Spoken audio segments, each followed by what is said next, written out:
mukomeje gutega amatwi radiyo ijwi ry'Amerika.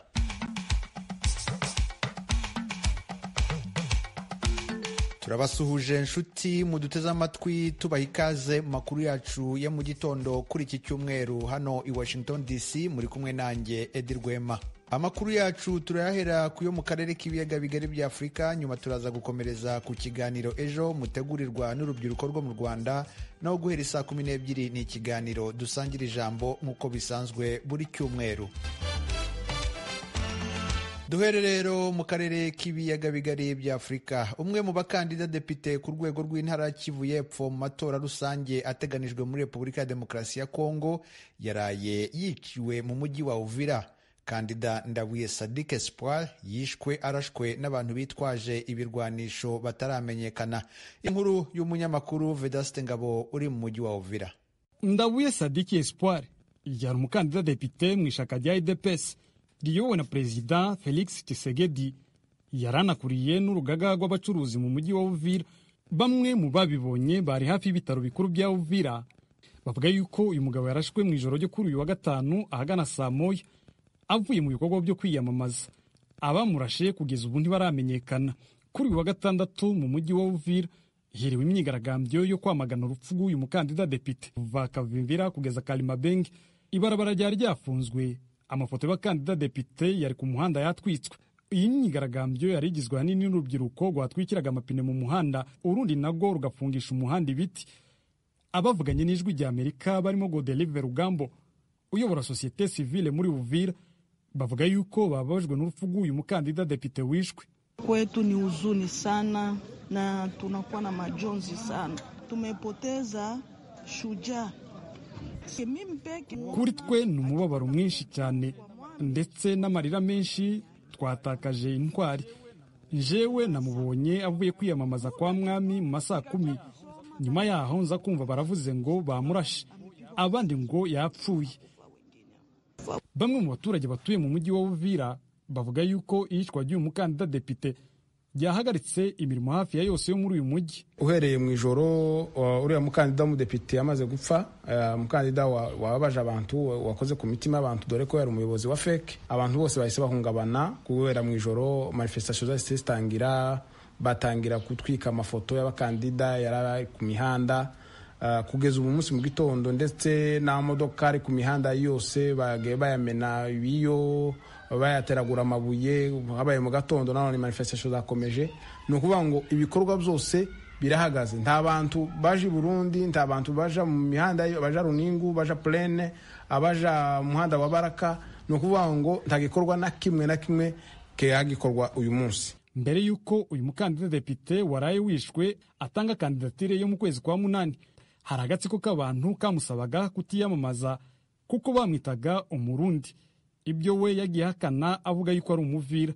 Godelive Rugambo asaba leta ya Kongo gukora amatohoza igafata abagize uruhare mu iyicwa rya Ndabuye. Raia wanachoka kufatana na hali ya mauaji, mahali ya kukidinape watu, kufatana na mahabari miandiko yenye kupatikana. Abaturage bararushe kubera ubwicanyi no gushimuta abantu. Nkurikije amagambo yavugwaga mbere yuko Richa aziyamamaza, abantu benshi bazwi bagiye bamuvugaho ibintu. Abo bari bakwiye gufatwa mu rwego rw'amatohoza. Bamwe mu bakurikiranira hafi ibintu byo kwiyamamaza basanga ibi bikorwa byo kwica abakandida bishobora kugabanya imbaraga zo kwiyamamaza muri iyi minsi 2 isigaye.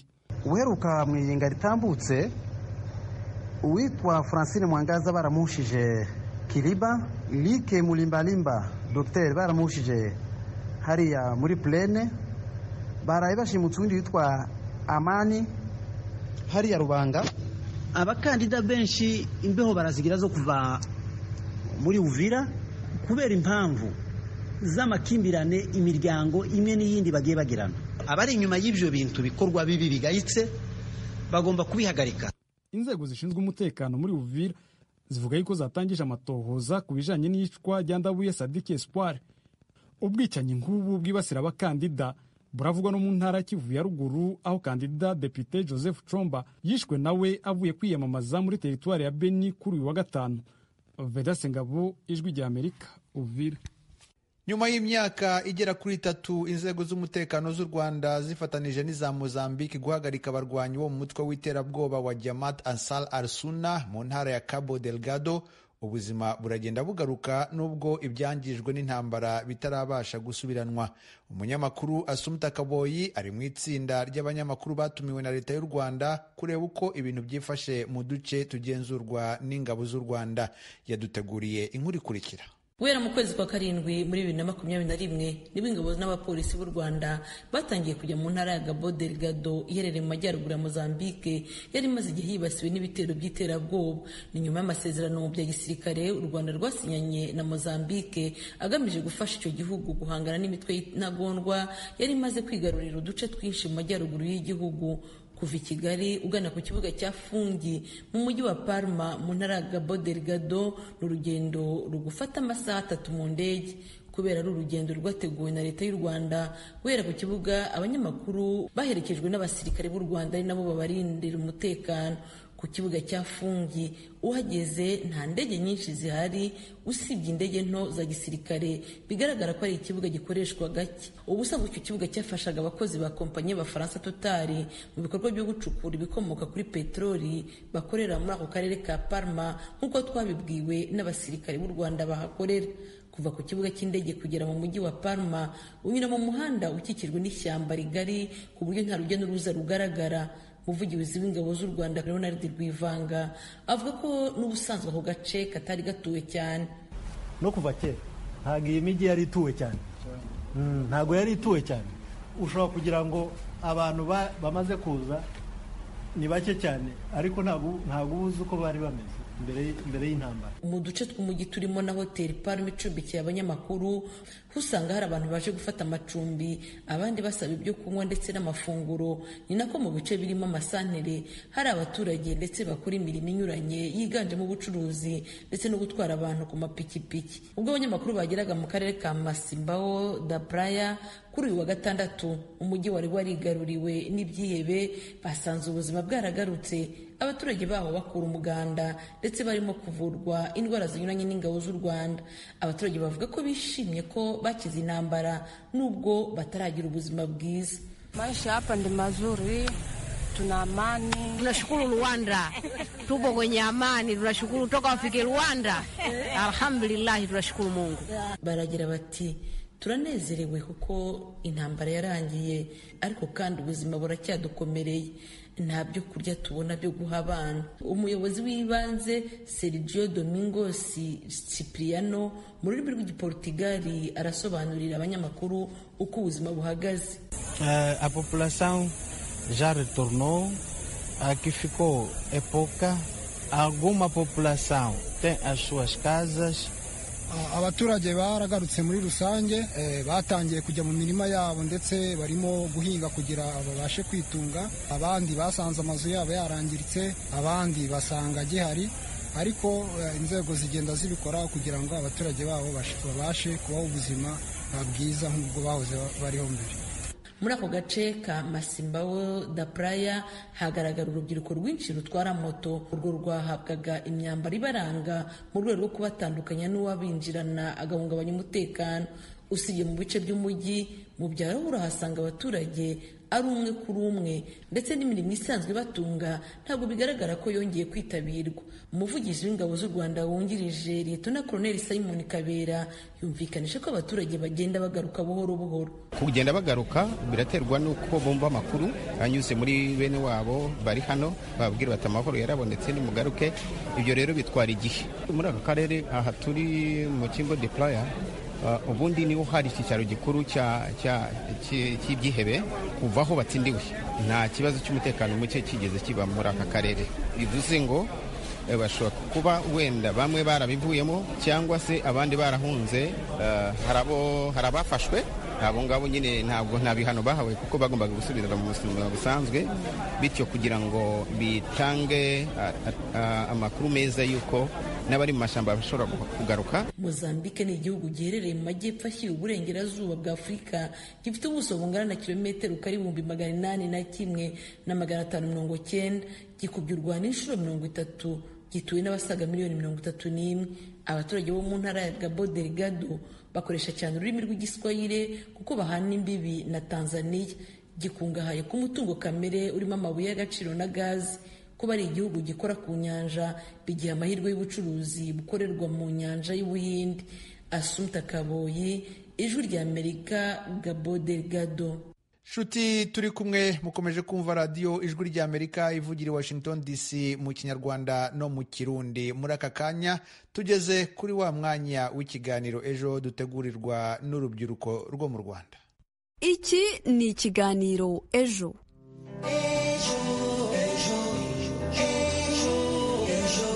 Ibi byiza kuri mwese mutajya mwiganyiza urushinge rwa radiyo zanyu mugatega amatwi gahunda zose za radiyo Ijwi ry'Amerika yumvikanira ku murongo w'104.3 FM. Bizera aho muhereye hose mu bice bitandukanye by'isi mukomeje kugubwa neza. Ntibisanzwe rero njye muri kumva kuri mikro ndi Karemera Patrick, mbahaye ikaze. Ubundi ikiremwa muntu kibayeho mu buzima bwo gukunda icyubahiro no gushimwa, cyangwa se twavuga ko nta muntu uba wifuza ko yavugwa nabi cyangwa se hari icyasha cyamugaragaraho. Nubwo nta muntu uba wifuza gukora nabi, gusa rimwe na rimwe hari igihe umuntu yisanga yatanye akarenga ku mategeko agakora ibinyuranyije nayo. Urugero twavuga ni nko guhotera, kwiba, kwica ndetse n'ibindi. Aha wakwibaza uti ese birashoboka ko umuntu wakoze icyaha runaka akabihanirwa n'amategeko yahanagurwaho ubusembwa? Ubusanzwe kuba umuntu yarakatiwe ibihano n'inkiko, cyane cyane igifungo kingana n'amezi cyangwa se kirenze amezi 6, hari uburenganzira butandukanye bimwambura. Muri ubwo burenganzira bimwambura rero twavuga nko kuba uwo muntu adashobora kwiyamamariza kuba perezida wa repubulika, kuba umukozi wa leta, ikirenzeho kandi uyu muntu ntanashobora gutorwa mu matora y'inzego z'ibanze, kuko itegeko ngenga rigenga amatora rivuga ko umuntu utari inyangamugayo atemerewe gutorwa. Kandi nk'uko tubibona mu gisobanuro cy'ijambo inyangamugayo, iri tegeko rivuga ko wakatiwe igifungo kingana cyangwa kirenze amezi 6 adashobora gufatwa nk'inyangamugayo. Ndetse kandi hari n'ubundi burenganzira uyu muntu wakatiwe igifungo kirenze amezi 6 atakaza tutabasha kurondora. Birumvikana ko ubusembwa bwo kuba umuntu yarakatiwe ibihano n'inkiko butuma hari uburenganzira bwinshi butandukanye atakaza. Nyamara ariko abantu benshi ntibazi ko amategeko y'u Rwanda yemera ko ubusembwa burya bushobora guhanagurwa cyangwa se gukurwaho.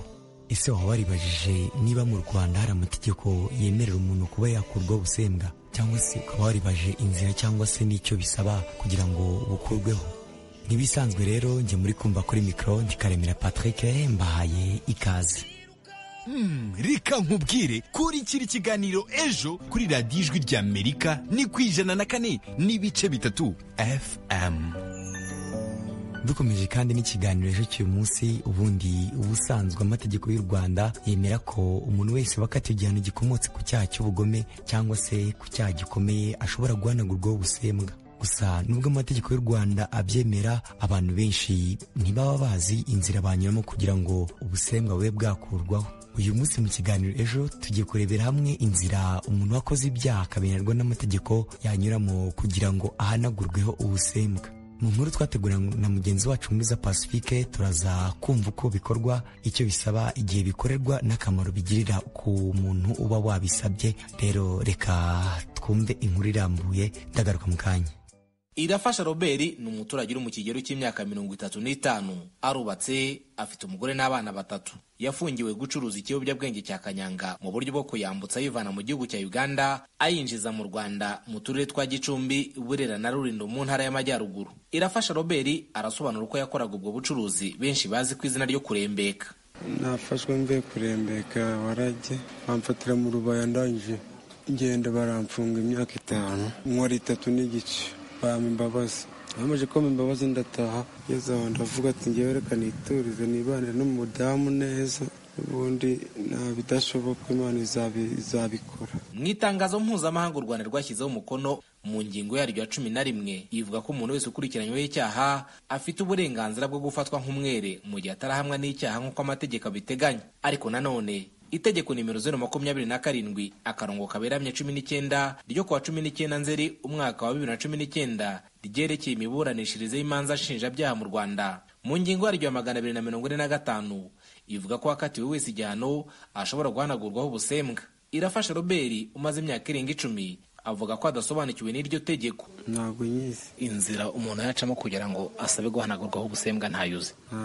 Ese hari igihombo wumva ufite kuba udasobanukiwe n'iryo tegeko? Igihombo cyo kirimo ni ukuvuga ngo niba bavuga ngo Robert n'ubundi ni umurembetsi na kano kanya bakaba bavuga ngo yararembetse, ubwo ni nk'uko n'ubundi bitari byamanagurikaho.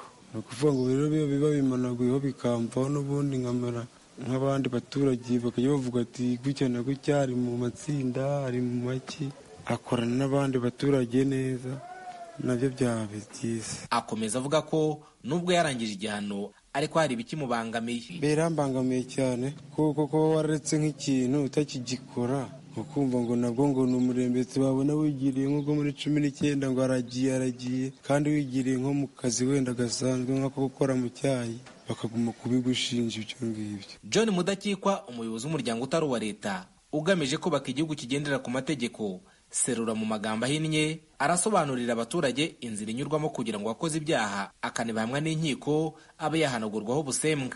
Itegeko rero ryashyizemo ikintu cyiza cy'uko hari inzira umuntu anyuramo kugira ngo ahanagureho ubusembwa, kandi iyo umuntu ahanagureho ubusembwa bikurikije inzira z'amategeko bivuga ko icyo gihe asubiranye uburenganzira bwe nk'uko yari afite mbere. Rero iyo urebye mu ngingo ya 245 ivuga ko wakatiwe wese igihano ashobora guhanagurwaho ubusembwa. Icyo ni ikintu cyiza cyane. Hanyuma hari ingingo rero ziteganya icyo bisaba ko umuntu kugira ngo ahanagurweho ubusembwa ugomba kuba umaze imyaka nibura 5 wakatiwe yarakomeje kugaragaraho ibimenyetso nyakuri by'imyifatire myiza.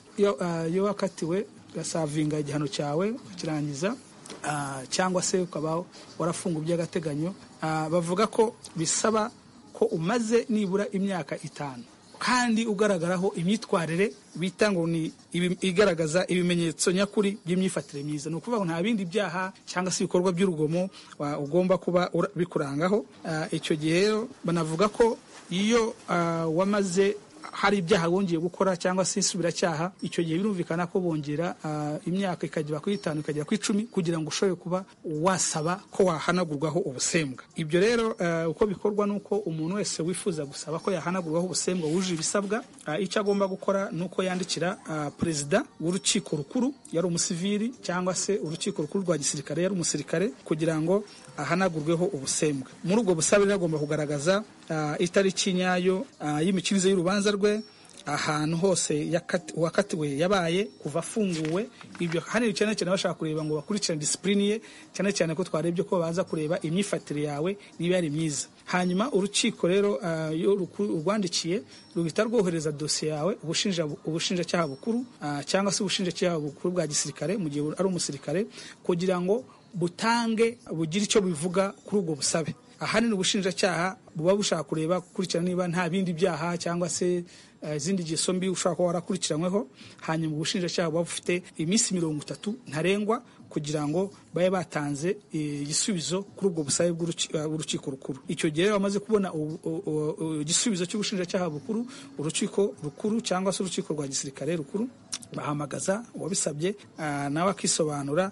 Noneho mu gihe kitarenze iminsi 30 urukiko rukaba rwaguha cyangwa se rwakwima iryo hanagurwaho ubusembwa. Akomeza avuga ko kuba abaturage badasobanukiwe n'iri tegeko bigira ingaruka kuri bamwe zirimo kwitakariza icyizere cy'ubuzima, kuko uzasanga umuntu avuga ati hari n'uwitse kuganira avuga ati umuntu bamukatiye igifungo cy'umwaka ngo diplome ye ubwo ngubwo irahiye ntizongera gukoreshwa. Ni ukuvuga umuntu ariheba akavuga ngo ubwo ngubwo uburenganzira bwanjye ntabwo nzongera gusubirana bwo kwaka akazi. Nyamara hari inzira zitegwa n'amategeko, umaze imyaka 5 ushobora kugenda ugasaba ko wahanagurwaho ubusembwa. Nawe ingingo ya 252 y'iri tegeko ivuga ko ihanagurwa busembwa bikuraho igihano n'inkurikizi zacyo zose. Ni ukuvuga umuntu wahanagurwaho ubusembwa rero asubirana bwa burenganzira bwe. Rero iki ngiki ni ikintu n'itegeko twumva gikenera kwigishwa mu bantu batandukanye, haba abantu bagiye bahura n'ibyago byo ko bakatirwa, kugira ngo babimenye kandi babyitabaze kuko inzira zirumvikana, ariko kutabizimenya nyine bituma abantu benshi batazigana kugira ngo basabe ko bahanaguraho ubusembwa, ugasanga akomeje kuba ari aho ngaho yaravukira. Murabizi ko hari ibihano nyine ko nabibabwiye bitandukanye bituma bivutsa umuntu uburenganzira bwe, haba kwiyamamaza cyangwa se mu myanya y'ubuyobozi, ugasanga baravuga ati ufite imiziro ntabwo ushaka kwiyamamaza, haba imirimo runaka bakaba ntabwo ushaka kuyijyamo kubera ko wakatiwe igihano kireza amezi 6. Ibi rero nibyo ni ngombwa ko byashishikarizwa abaturage bose kugira ngo babimenye, bagane izi nzira. Ni ibintu byoroshye, ni ukwandikira ko twayibonye, ukwandikira perezida w'urukiko rukuru cyangwa se niba uri umusirikare cyangwa arahoza n'umusirikare ukandikira perezida w'urukiko rukuru rwa gisirikare. Inzira zirumvikana, barabisuzuma mu bushishozi kandi mu gihe kitarambiranye cyane. Twabonye ko urebye mu mezi 2 nta kindi kijemo, ushobora kuba wahanaguyeho ubwo busembwa babikwemereye. Ese wa muntu koko basabye kuzagaragaza ibimenyetso bifatika bigaragaza imyitwarire myiza, ubundi ibimenyetso bifatika bashatse kuvuga ni nk'ibihe? Icyumvikana ni uko kugira ngo umuntu ahanagurweho ubusembwa birumvikana ko bisaba ko wagaragaje imyitwarire myiza. Ni ukuvuga ngo waragorowe hanyuma ukaba ari umuntu wicuza ko wakoze ibi byaha, ntabwo ugomba kuba wagaragara mu bindi bikorwa by'urugomo bitandukanye.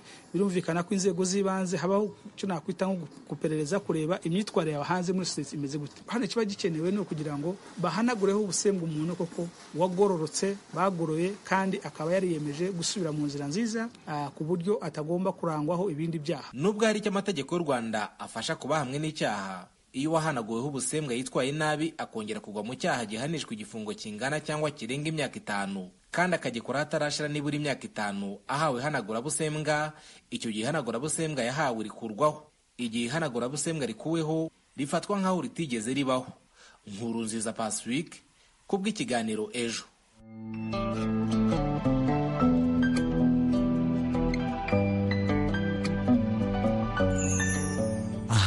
Ayo nguko rero dushimiye cyane Irafasha Robert, umuturage wo mu karere ka Gicumbi wari warafungiwe ucuruza ikiyobyabwenge cya kanyanga mu buryo butemewe n'amategeko, wadusangije ko nubwo yarangije igihano yari yarahawe nyuma yo gufungurwa abangamiwe no kuba atazi inzira yanyuramo kugira ngo abe yahanagurwaho ubusembwa bwo kuba yari umurembetsi.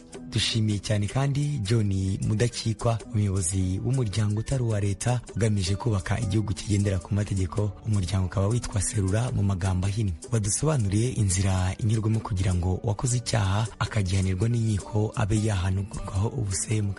Bakunzi bacu rero mutubwire, ese mwebwe mubyumva mute iyo bavuze guhanagurwaho ubusembwa ku muntu wakoze icyaha akagihanirwa n'amategeko? Ese mwumva bishoboka? Ese mwamuzi inzira binyurwamo?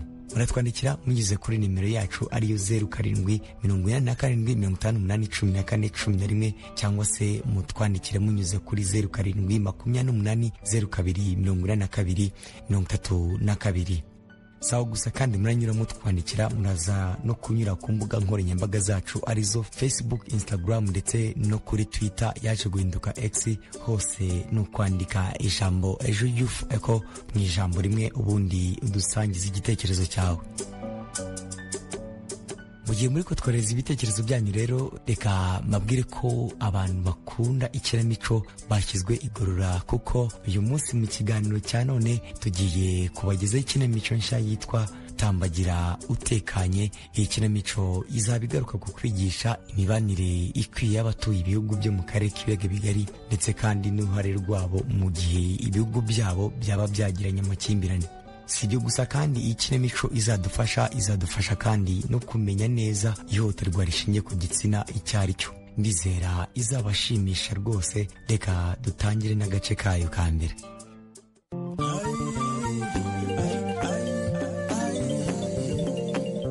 Ikinamico Tambagira utekanye ni ikinamico igamije kwigisha abatuye mu bihugu by'akarere k'ibiyaga bigari kumenya neza uruhare rwabo igihe ibihugu byabo byagiranye amakimbirane, kumenya neza ihohoterwa rishingiye ku gitsina icyo ari cyo mu bikorwa byabo bya buri munsi, ndetse no gutekereza byimbitse kuri buri mwanzuro bagiye gufata.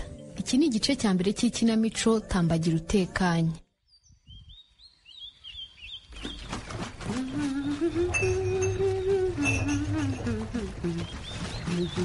mukapa kombe kibasumba wanje urankanze nkuru nzi Yesu ariko kuko kutambesha ntabwo wari wanyumvise ashwi nari ndangariye mukoza no majerekani y'ubushera ngaho noneho cyo ngwino nzu nture iki gifurumba cy'ibishyimbo ndaremerewe.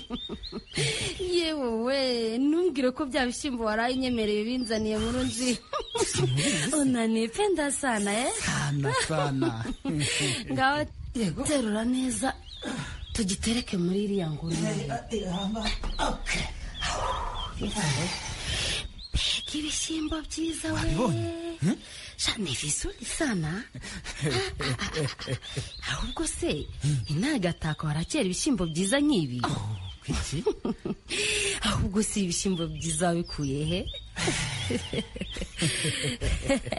Nibya byesana. Reka umva mukapa ko ibyo byihorere. Icyangombwa nuko ibyo nagusezeranyije mushyize mu bikorwa. Sha urandondoye pe. Sha ubuse uyu mufuka wose nzawumara. Utambwira ko ugiye kubirya byose. Sasa oya nze nabigenzane mukapa kome waba uri kubara nabi gute se ifoto bigurishe hanyuma urangura urwaga wongere kuri buriya bushira n'ikigaci muri bicuruza kweli we ubwo se warya ibishimbo kilo 100 ukazabimara utabisangiye n'imungu oya rwose hapo ni kweli wan kaburi cyago sheri oya rwose ndi kumwe nawe uzikari byo ariko disi kuki nta kumenye mbere nkuru nzi oya humura mukapa kome tekana none ubu uramfite mbabarira sha ndagufite se ndana Maria cyakora umunsi yatuvumbuye hazagurumana pe gatako yose izatwotana kwambiye nkeka n'ubimubwira hanyuma se kibasumba wanjye bwiza wanjye akarabo none se twinjire mu cyumba mifunguro waganyiriza cyangwa mbe ngiye nurangiza koza ayo majerekani uransanga yewe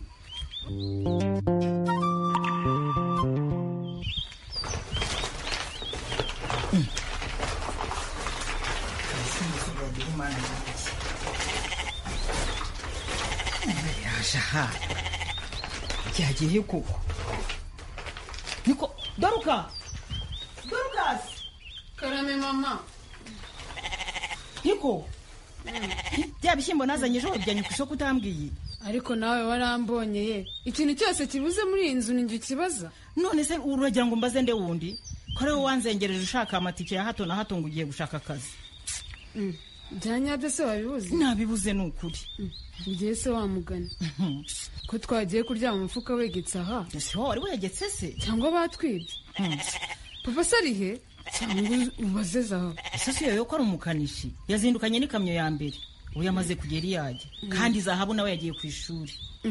Zahabu se kuki yazindutse? Iki gihe nicyo asanzwe agendera? Simbizi. Ma, nushakira ahandi ubwo niwe wabigurisha. Oya, uyibeshyera undi mwana Doruka, uyimubeshyera rwose.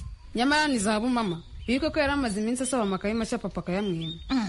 Ubwo si urumva atari wabigurishije kugira ikemurira ikibazo? Gorata. Uziko byashoboka. Ariko ndamutse nsanze ari zahabu wabigurishije ko. Namukubita iki gihugu cya gatako cyose kigatahamo induyi. None se ubu turabigenza dute mama? Ko waranyemereye kumitika injyana ahandi nari nakubwiye ko nshaka kudepoza. Wintetaho Doruka. Ako kazi uhora wiri kujya gusaba ko ntawe ndumva baguhamagaye. Hari uyu munsi si umunsi w'isoko. Umva, guma ku rugo ndaje. Uyu munsi ndakora akantu. Gusa mama, nusanga ari zahabu wabigurishije, umbabare ntumukubite. Hari ubundi buryo wamuhana mutamukubise. Ubwo buryo butari ugukubita uzabunyigisha. Dore ko musigaye mwarahinduye ibintu byose. Shuti muduteze amatwi mu masegonda make turaba tugeze ku isaha ya saa 12 umwanya mukurikira ikiganiro dusangira ijambo tubagezaho buri cyumweru. Mwakoze rero kubana natwe. Nadia Taha niyo washyize hamwe amajwi y'ibiganiro mumaze kumva. Kuri mikoro mwari kumwe nanjye Edi Rwema, twembi tubasezeyeho tubifuriza amahoro n'amahirwe.